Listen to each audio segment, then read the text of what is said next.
Thank you మంత్రి.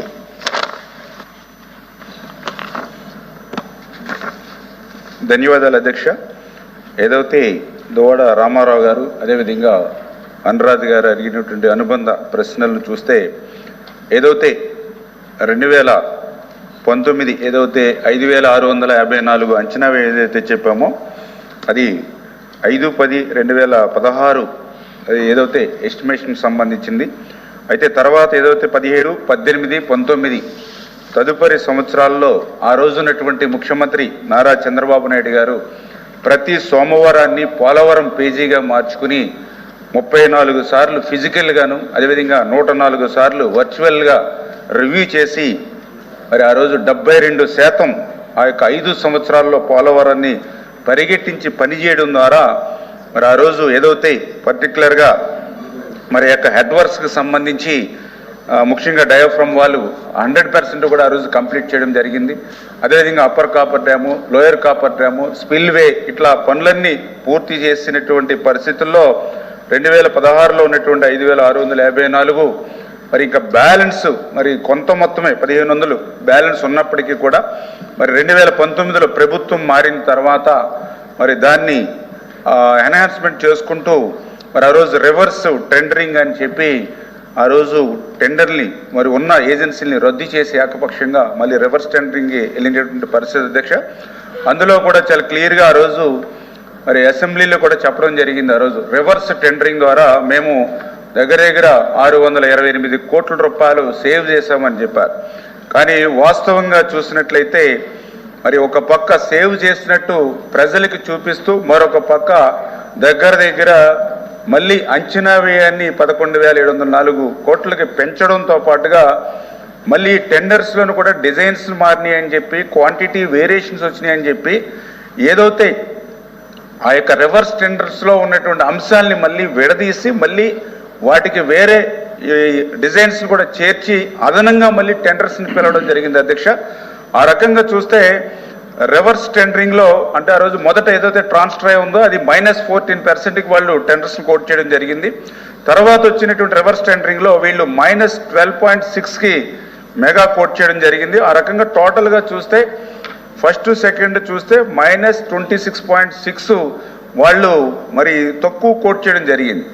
దీన్ని saving అని చూపించారు ఆ రోజు ప్రభుత్వం. కానీ వెంటనే ఆ యొక్క టెండర్స్లో ఉన్నటువంటి వాటిని అన్నింటినీ కూడా మళ్ళీ డిజైన్ చేంజింగ్ అని చెప్పి మళ్ళీ సెపరేట్గా మళ్ళీ అదనపు వర్కులు కూడా చేర్చి మళ్ళీ 3,500 కోట్లు మళ్ళీ సెపరేట్గా టెండర్స్ని పిలవడం ద్వారా దాంట్లో కేవలం -1% మాత్రమే టెండర్స్కి వెళ్ళడం జరిగింది.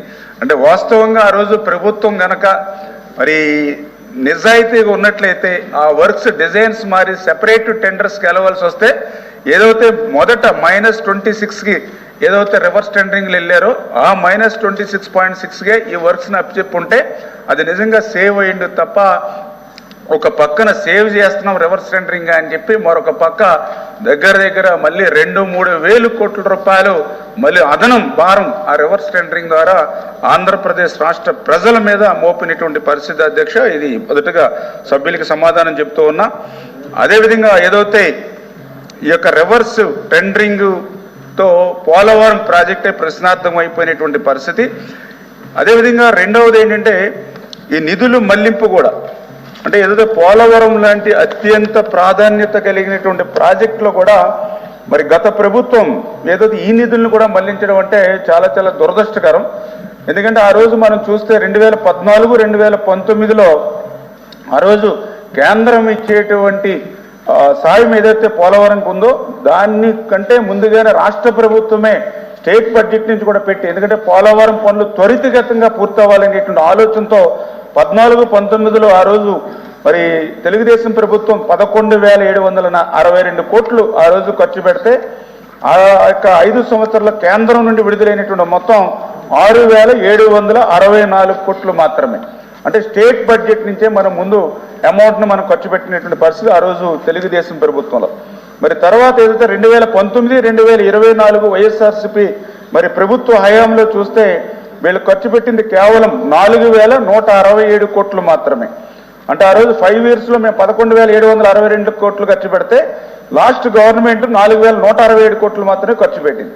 4167 కోట్లు ఆ రోజు వైసీపీ గవర్నమెంట్ ఖర్చు పెడితే వీళ్ళకి కేంద్రం నుంచి వచ్చినటువంటి విడుదలైన మొత్తం చూస్తే 8382 కోట్లు. అంటే 14-19లో తెలుగుదేశం ప్రభుత్వం చేసినటువంటి పనులకు సంబంధించినటువంటి డబ్బులు కూడా నెక్స్ట్ గవర్నమెంట్ 19-24 వీళ్ళకి రావడం జరిగింది. ఇట్లా కేంద్రం నుంచి అంటే ఖర్చు పెట్టినటువంటి దానికంటే కూడా అదనంగా కేంద్రం నుంచి పాత రీఎంబర్స్మెంట్ వచ్చినప్పటికీ ఆ అమౌంట్ని పోలవరంలో కూడా ఖర్చు పెట్టకుండా మళ్ళీ అట్లా 3385 కోట్లు మళ్ళీ డైవర్ట్ చేసేసినటువంటి పరిస్థితి దుస్థితి అధ్యక్ష. అంటే అత్యున్నతమైనటువంటి ఏదైతే ఆంధ్రప్రదేశ్ రాష్ట్రాన్ని భవిష్యత్తులో ఒక కరువు రహిత రాష్ట్రంగా మార్చేటువంటి ప్రాజెక్టు పోలవరం ప్రాజెక్టు, తెలుగు జాతి కళ పోలవరం ప్రాజెక్టు. అటువంటి పోలవరం ప్రాజెక్టు తన సొంత డబ్బులు స్టేట్ గవర్నమెంట్ అవసరంలా, పాత గవర్నమెంట్ ఖర్చు పెట్టిన డబ్బులు కేంద్రం రియంబర్స్మెంట్కి తెస్తే దాన్ని కూడా పోలవరంలో ఖర్చు పెట్టకుండా దాన్ని కూడా నిధులు మళ్లింపుకు తీసుకెళ్ళడం అనేది చాలా చాలా దురదృష్టకరమైన అధ్యక్ష. అదేవిధంగా అనురాధ్ గారు కూడా ఒక సప్లిమెంటరీ క్వశ్చన్ కూడా అడిగారు. ఏదైతే 14-19లో ఎంతవరకు పనులైనవి, 19-24లో ఏదైతే పనులు జరిగినాయని చెప్పడం జరిగింది. 14-19లో అయితే రికార్డ్ ప్రకారం 72% ఆ రోజు మనం పనులు పూర్తవడం జరిగింది. ఏదైతే 19-24లో మరి కేవలం 2% మాత్రమే పనులైనట్టుగా పురోగతి చూపిస్తున్నప్పటికీ వాస్తవంగా చూసినట్లయితే ఇంకా 20-30% పనులు వెనక్కిపోయినట్టుగా తిరోగమనంలో ఉన్నట్టుగా అర్థమవుతున్నటువంటి పరిస్థితి. ఎందుకంటే పురోభివృద్ధి మాట్లాడించి చేసిన పనులన్నీ కూడా ఆ రోజు ఉన్నటువంటి మరి జగన్మోహన్ రెడ్డి ముఖ్యమంత్రిగా ఏదైతే పనిచేశారో ఆయన యొక్క విధ్వంసానికి ఆ డయాఫ్రమ్ వాళ్ళు మొత్తం నష్టపోయినటువంటి పరిస్థితుల్లో మళ్ళీ తిరిగి దాన్ని నిర్మాణం చేయాలంటే దగ్గర 990 కోట్ల రూపాయలు ఖర్చు అవుతుందనేటువంటి విషయం చెప్తూ ఉన్నారు. అదేవిధంగా ఏదైతే అప్పర్ కాపర్ డ్యామ్ కానీ లోయర్ కాపర్ డ్యామ్ కానీ అవి సీపేజీలను కూడా మరి ఇంకా దాన్ని కూడా కంట్రోల్ చేయలేనటువంటి పరిస్థితి ఉంది. గైడ్ బండ్ చూస్తే మరి అది కూడా మొత్తం కృంగిపోయినటువంటి పరిస్థితి ఉంది. ఈ రకంగా ఏదైతే 19-24లో ఏదో పురోగతి మాట నుంచి మళ్ళీ ఒక 20-30% వెనక్కి ప్రాజెక్ట్ వెళ్ళిపోయినటువంటి పరిస్థితి. ఇది నేను చెప్పడం కాదు, సాక్షాత్తు ఐఐటి హైదరాబాద్ అంటే ఎవరైతే నీతి ఆయోగ్ ఆ యొక్క పోలవరం మరి ఏదైతే డయాఫ్రమ్ వాళ్ళు విధ్వంసం మీద రిపోర్ట్ అడిగితే వాళ్ళు చెప్పారు, ఐఐటి హైదరాబాద్ నిపుణులు 2020 ఆగస్టులోకి వచ్చినటువంటి వరదలకి డయాఫ్రమ్ వాళ్ళు దెబ్బతింది. 2019లో అధికారంలోకి వచ్చినటువంటి ప్రభుత్వం అక్కడ ఉన్నటువంటి ఏజెన్సీలు ఏకపక్షంగా రద్దు చేసి ఒక పక్కన పీపీఏ సెక్రటరీ సైతం లేఖ రాసి ఏజెన్సీలు మార్చవద్దు, ఒక వర్క్కి 2 ఏజెన్సీలు పనిచేస్తే రేపొద్దున ఆ వర్క్లో నాణ్యత వస్తే ఏ ఏజెన్సీ బాధ్యత వహిస్తుంది అని చేత దయవుంచి హంబుల్ రిక్వెస్ట్ ఏజెన్సీలు కంటిన్యూ చేయడని పీపీఏ వాళ్ళు లేఖ రాసినా లెక్క పెట్టకుండా ఏదైతే మరి ఈ యొక్క మార్చడంతో పాటు అక్కడ ఉన్నటువంటి అధికారులను కూడా అనుభూతుల అధికారులను కూడా మార్చడం వల్ల అంటే ఎటువంటి అధికారులు లేక ఏజెన్సీలు లేకపోవడంతో 13 నెలలు అక్కడ గాలిలో ఉండడం వల్ల ఆ యొక్క పోలవరం సంబంధించి డయాఫ్రామ్ నష్టపోయిందని డైరెక్ట్గా ఐఐటి హైదరాబాదు నిపుణులే చెప్పినటువంటి పరిస్థితి అధ్యక్ష. మరి ఇటువంటి స్థితిలో మళ్ళీ ఏదైతే కేంద్రం ఇచ్చినటువంటి సహకారంతో, ఎందుకంటే నిన్న కూడా శుభ పరిణామం ఏదైతే బడ్జెట్లో ఆంధ్రప్రదేశ్ రాష్ట్రం కోసం ప్రత్యేకంగా మరి మాట్లాడుతూ అందులో పోలవరం ప్రాజెక్టుకి సంపూర్ణ సహకారం కేంద్రం నుంచి ఉంటుంది, పోలవరం ప్రాజెక్టుని పూర్తి చేసే బాధ్యత మేము కేంద్రం తీసుకుంటామని ఏదైతే నిన్న బడ్జెట్లో చెప్పారో మరి నిజంగా అది చంద్రబాబు నాయుడు గారి కృషి కూడా. ఎందుకంటే ఆయన ప్రమాణ స్వీకారం చేసినటువంటి 30 రోజుల్లోనే 2 సార్లు ఆయన ఢిల్లీకి పోయి ఏదైతే మన ఆంధ్ర రాష్ట్ర ప్రయోజనాల కోసం ఏదైతే అటు ప్రధానమంత్రి గారితో కానీ అటు కేంద్ర మంత్రులతో కానీ ఏదైతే మాట్లాడారో దాని యొక్క ఫలితం నిన్న ఏదైతే బడ్జెట్ సమావేశాల్లో మరి మనకు వచ్చిందని చెప్పి తెలియజేసుకుంటూ ఏదైతే ఈ యొక్క సవాళ్ళు ఏవైతే ఉన్నాయో పోలవరం ప్రశ్నార్థకం ఏదైతే అయిందో వీటన్నిటినీ కూడా నరేంద్ర మోడీ గారి యొక్క సహకారంతో చంద్రబాబు నాయుడు గారి కృషితో వీటినన్నింటినీ కూడా అధిగమించి ఆ పోలవరం కళ సాకారం చేస్తామని చెప్పి మీ ద్వారా తెలియజేస్తున్నాం అధ్యక్ష. Thank you.